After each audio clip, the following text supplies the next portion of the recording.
Este fue un libro publicado por la revista Playboy.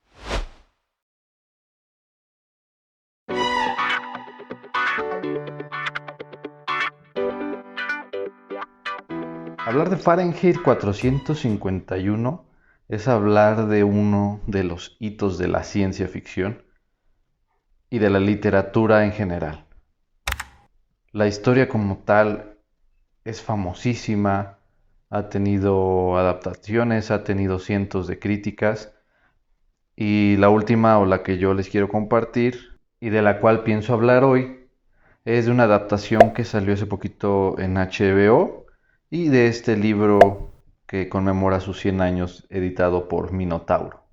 Ahora bien, yendo un poquito, digamos, sobre la crítica a la película para tener una comparación, se puede decir que si bien no es un ejercicio tan malo como a los que de repente se está uno acostumbrado cuando le gustan los libros y hacen adaptaciones al cine, la verdad es que deja fuera elementos que son importantísimos en la novela y que la hacen precisamente que tenga pues un toque más humano, diría yo, porque precisamente eliminan elementos que tienen que ver con los personajes principales de la novela y que en la película los vuelven totalmente distintos.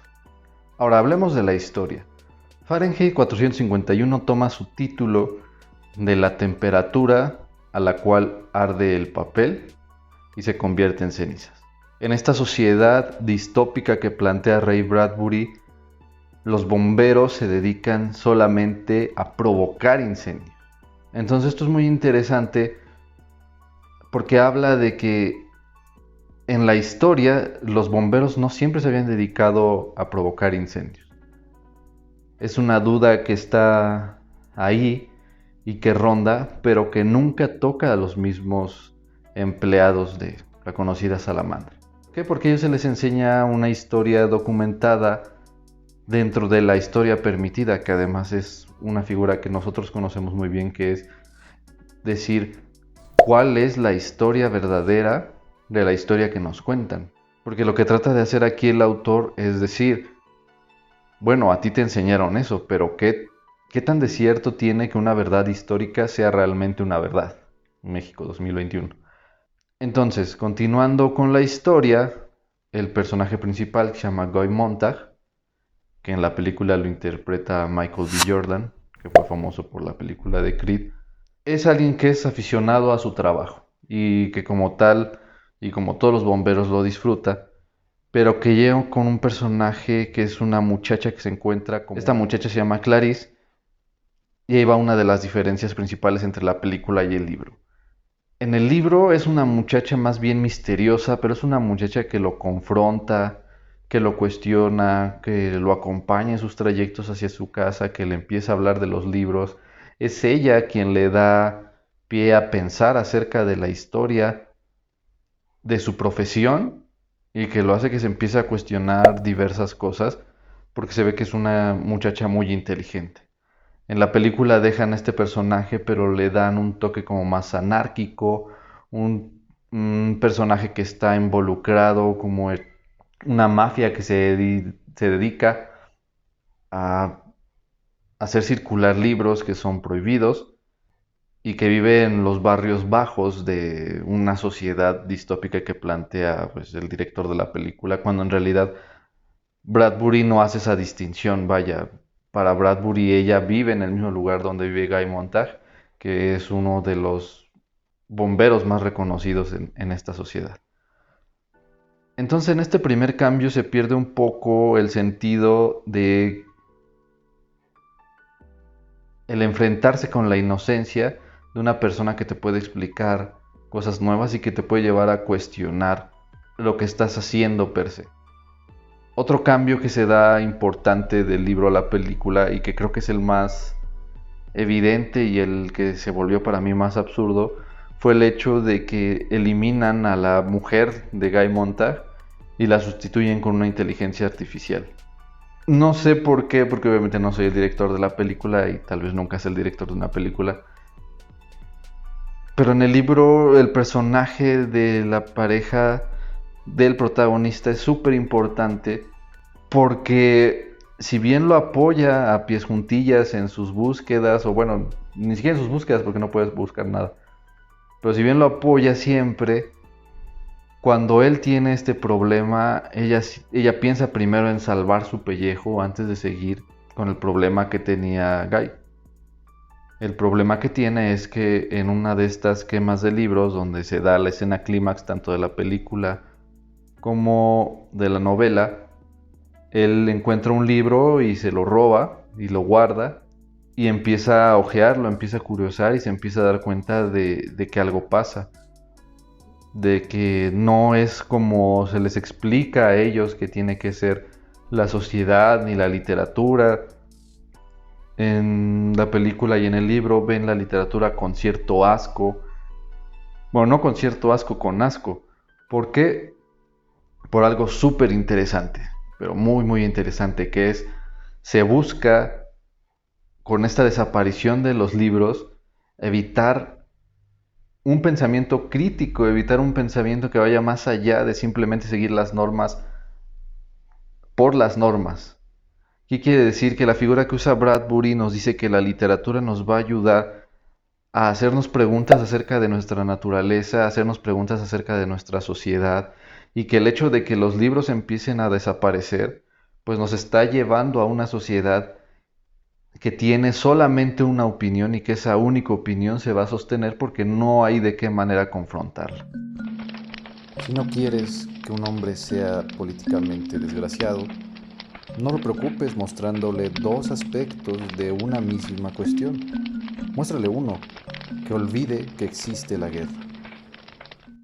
Hoy por hoy podemos hacer la comparación clara en redes sociales y cómo esta división que tienen las inteligencias artificiales de cada una de ellas nos hace congeniar con la gente que comparte nuestros gustos, que comparte nuestras características y evita así que lleguemos a personas que son, digamos, contrarias a nuestra manera de pensar.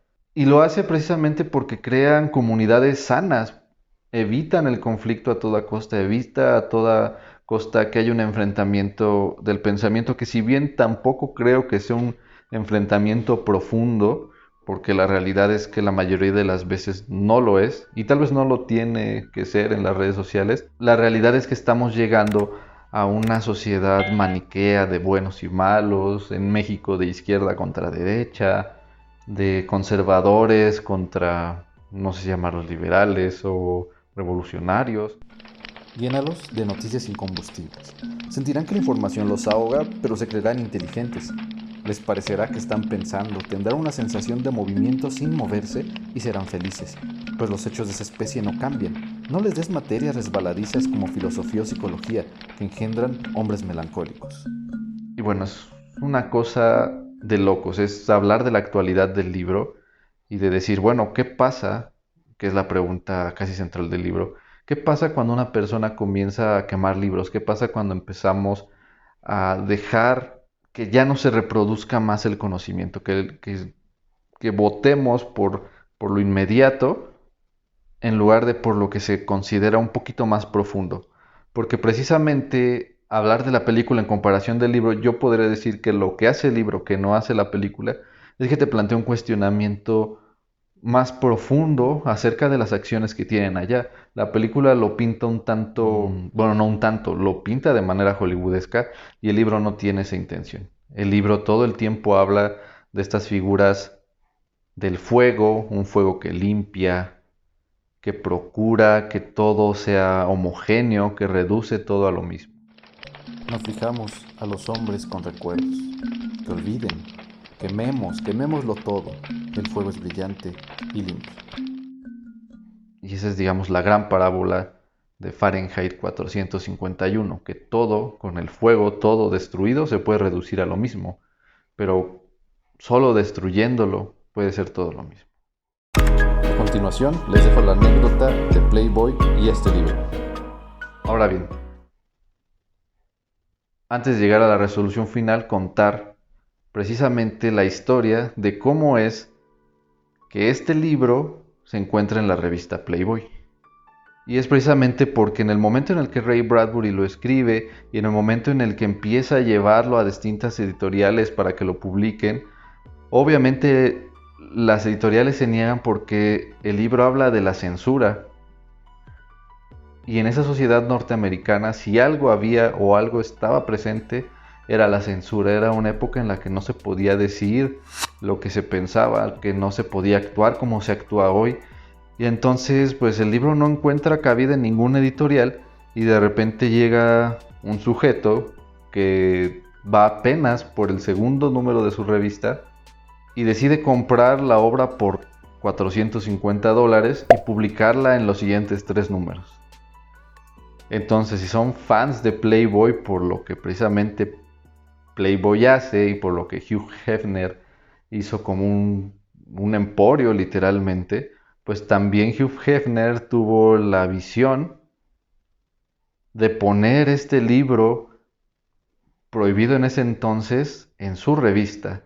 Y hay que pensar con lo que pasó hace poquito precisamente con el tema de OnlyFans, que Hugh Hefner fue precisamente el que empezó con esta revolución incluso de lo sexual que llega hasta nuestros días y que hoy es un tema mundial igual que el libro.